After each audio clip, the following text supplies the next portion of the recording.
तो लास्ट पे हमने देखा कि टीसीपी क्या है। तो जब हम लोग इंटरनेट में कुछ भी डेटा सर्च करते हैं तो पहले डेटा हम इनपुट करते हैं, by the help of TCP वो ब्रेक करता है हमारे डेटा को इनटू सेवरल पैकेट्स, छोटे छोटे पैकेट्स में डिवाइड करता है। फिर वो पैकेट्स ट्रेवल होता है via different network according to the IP address, या फिर आईपी के ऊपर वो डिफरेंट नेटवर्क से जाता है। फिर टीसीपी रिक्वेस्ट करता है, रीसेंडिंग ग्रैब करता है पैकेट्स को, and again TCP resemble the packets. उसके बाद फिर हमें वो डेटा को हमारे सामने प्रेजेंट करता है। यानी कि सर्वर एक ऐसा चीज़ है जहाँ पे बहुत सारा डेटा स्टोर्ड है और वहीं से हमें क्लाइंट को कुछ भी इंफॉर्मेशन हो हमें दिया जाता है। तो यहाँ में मैं आपको थोड़ा सा इंट्रो करना चाहूँगा। यहाँ पे एक मैंने कोड था, तो यहाँ पे एक ऐसा है क्लाइंट सर्वर मॉडल जो है वो किस तरह से काम करता है। जैसे कि the process that need some service are called client.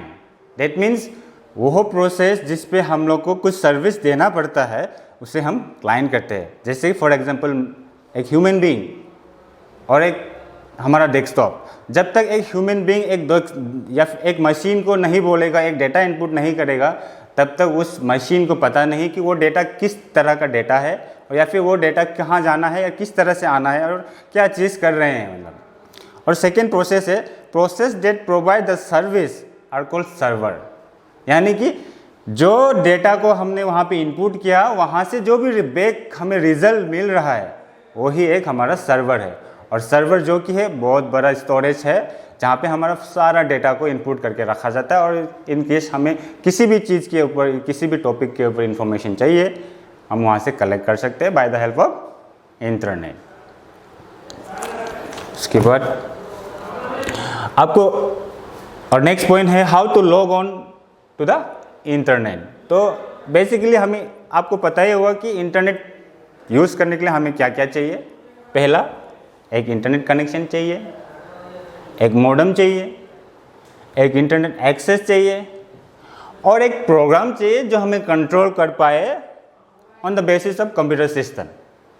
आप कोई भी सिस्टम पे आप कोई भी प्रोग्राम को यूज़ कर सकते हैं और वो रिक्वायरमेंट डिपेंड होगा आपका इंटरनेट एक्सेस के ऊपर कि आप किस तरह का एक्सेस करना चाहेगा उस आप अपना इंटरनेट को किस थ्रू से आप वो करना चाहोगे या फिर कौन से आईएसपी से आप यूज़ करना चाहोगे आपके ऊपर डिपेंड करेगा।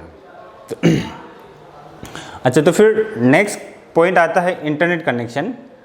तो बेसिकली इंटरनेट कनेक्शन वो है जिसके हेल्प से हम लोग इंटरनेट कनेक्ट करते हैं, तो जिन्हें हम कहते हैं कि इंटरनेट सर्विस प्रोवाइडर यानी कि आईएसपी, जो कि आज के डेट में हमारे पास जियो है, वोडाफोन है, एयरटेल है, बीएसएनएल है एंड अनदर और भी काफ़ी सारे सर्विसेज है जो हमें इंटरनेट प्रदान करता है।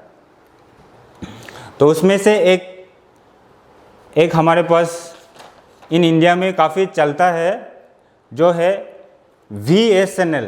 आज तक हमने BSNL सुना है, भारत संचार निगम लिमिटेड, बट VSNL भी है जो कि विदेश संचार निगम लिमिटेड है। ये एक हमारा ISPS है जो हमें इंटरनेट सुविधा प्रोवाइड करता है। और सेकेंड है MTNL यानी कि Mahanagar telephone Nigam limited, and third one is Vodafone, fourth is Tata tele service LTD and the last is Airtel.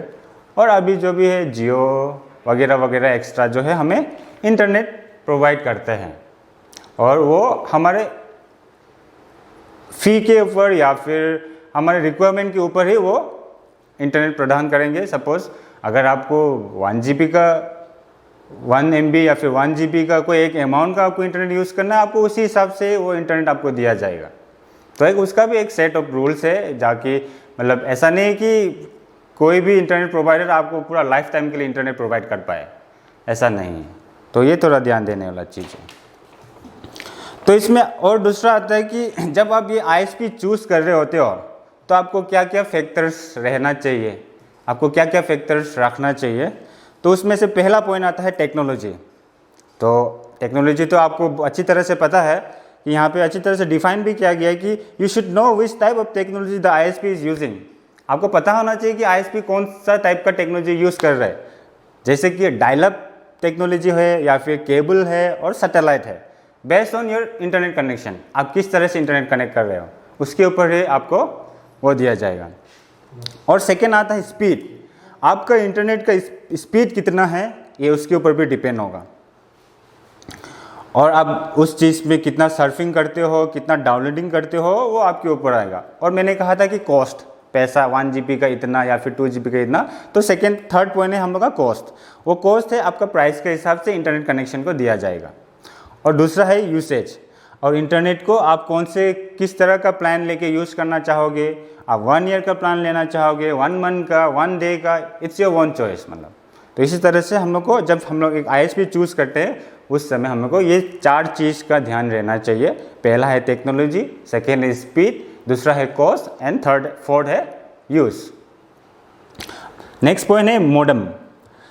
तो मोडम क्या है? A modem is a computer peripheral और accessories that allows you to connect and communicate with other computer via telephone lines. जैसा पहले हमने कहा था routers और मोडम के केस में, हमने कहा था कि मोडम्स जो है एक कंप्यूटर का एक नेटवर्क है जो टेलीफोन और या फिर केबल वायर के थ्रू एक दूसरे से कनेक्टेड होके अपना इंफॉर्मेशन शेयर करता है।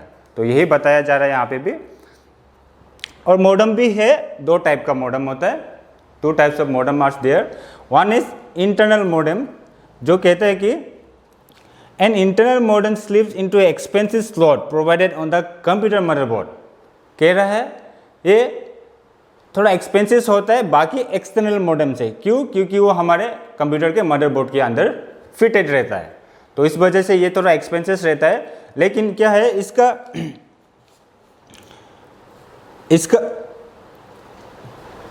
इसका जो यूसेज है जो एक्सटर्नल मोडेम उससे काफ़ी अच्छा है, काफ़ी बेटर एक्सपीरियंस मिलेगा अगर आप इस चीज़ को यूज़ करोगे तो इंटरनल मोडेम का। और दूसरा आता है external modem. And external modem is a place outside a computer, जो कि आपको पता ही है कि वो एक्सटर्नल मोडेम जो है हमारे कंप्यूटर के बाहर ही एक अलग से हम लोग कुछ बॉक्स होगा उनमें से हम लोग कनेक्ट करते हैं।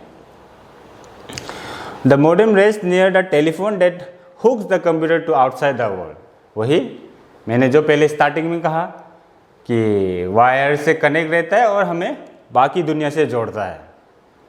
ठीक है, तो ये चीज़ थोड़ा ध्यान दीजिएगा। और मोडेम का वर्किंग ओके